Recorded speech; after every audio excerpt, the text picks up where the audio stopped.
El etarra Troitiño niega que ETA le ayudase a huir a Londres en 2011. Troitiño vuelve a prisión por reintegrarse en ETA, hasta que sea juzgado.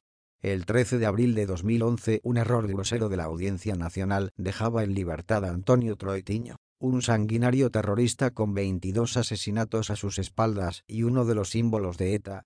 Horas después huía de España. Aquello provocó un shock emocional en las víctimas del terrorismo y en el conjunto de la sociedad española. Desde ese mismo momento, la Comisaría General de Información de la Policía comenzó a trabajar sin descanso para devolverlo a prisión. El 13 de febrero de 2014, el pistolero era detenido en un piso de Londres en el que vivía junto a Ignacio Lerín, también etarra y huido como él. Ahora, la policía ha conseguido algo sin precedentes. La segunda condena de uno de estos asesinos por pertenencia a ETA, esta vez a 6 años. La Comisaría General de Información se había fijado como objetivo estratégico quitar de la circulación a los etarras más duros, con ascendencia dentro de la banda, que aún estaban huidos de España. Es cierto que para entonces ETA había comenzado un declive que el 20 de octubre de 2011 derivó en el anuncio del cese definitivo de la violencia, pero también que si había alguien que podía asumir el mando y aglutinar a los terroristas que andaban sueltos para dar un golpe de mano era gente como Troitiño, con un largo historial de sangre y miembro de una saga de terroristas. 10 minutos. Los comienzos fueron difíciles. ETA comenzaba a ser ya parte del pasado para muchos y además había que convencer al instructor y al fiscal de que era posible otra condena para el fugitivo por pertenencia a banda terrorista. Pablo Ruz, entonces titular del Juzgado de Instrucción 5 de la Audiencia Nacional, estaba absorbido por el caso Gürtel, que copaba portadas y telediarios. En aquellos días frenéticos concedió 10 minutos, desde las 2:20 de la tarde hasta las 2:30, el encuentro se alargaría luego algo más, a un inspector jefe que le explicó cómo veía la policía el caso. La gran dificultad estribaba en sortear el precepto que impide condenar a una persona 2 veces por los mismos hechos. El planteamiento que la policía hizo al magistrado fue el siguiente. Al salir de prisión Troitiño dejó de pertenecer a la banda terrorista y en ese momento estaba su contador a cero. Por tanto, si se conseguía demostrar que una vez en libertad había reingresado en ETA con acciones concretas que se podían objetivar, la nueva condena por pertenencia era posible. Ruz abrió diligencias, el fiscal coordinador de terrorismo, Vicente González Mota, le apoyó. La carga probatoria aportada por la policía comenzó con el análisis de la presencia del pistolero en el piso de Londres junto a Ignacio Lerín.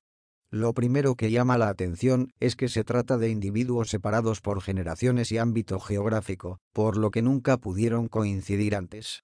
El segundo huyó en 2007 cuando cayó el comando Urederra del complejo Donosti, y por esas fechas el primero estaba preso. ¿Por qué 2 personas que no se conocen acaban viviendo juntos en un país extranjero? El segundo elemento clave fue la documentación intervenida en las detenciones. Ignacio Lerín tenía cartas recientes de la organización en la que se le daban instrucciones concretas sobre cómo actuar. Por tanto, era evidente que seguía en la banda. Si Troitiño no había reingresado en ETA, porque vivía precisamente con un etarra, además desconocido para él, pero había más pruebas. La Comisaría General de Policía Científica certificó, después de los necesarios análisis periciales, que la documentación que utilizaba Troitiño había sido fabricada por ETA, ya que sus características, técnicas de fabricación y hasta sus fallos eran exactamente iguales a otras intervenidas a etarras en países como Francia o Bélgica. Hay que tener en cuenta, además, que la banda documenta solo a sus miembros porque se trata de una organización cuya cohesión es solo de índole ideológica y que no permite a nadie que no abrace su ideología y métodos utilizar papeles fabricados por ella.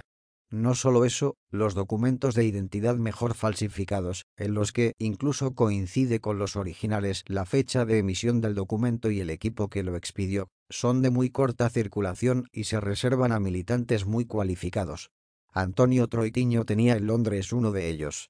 Pero para lograr una sentencia estos elementos objetivos tenían que ser corroborados por la documentación intervenida a la banda, en la que se viera que todas estas circunstancias solo podían responder al seguimiento estricto de las órdenes de ETA. Los informes de inteligencia de la Comisaría General de Información también han sido decisivos para la condena. Papeles de Thierry. Especialmente relevantes fueron los papeles intervenidos en mayo de 2008 a Francisco Javier López Peña, alias Thierry, jefe del aparato político.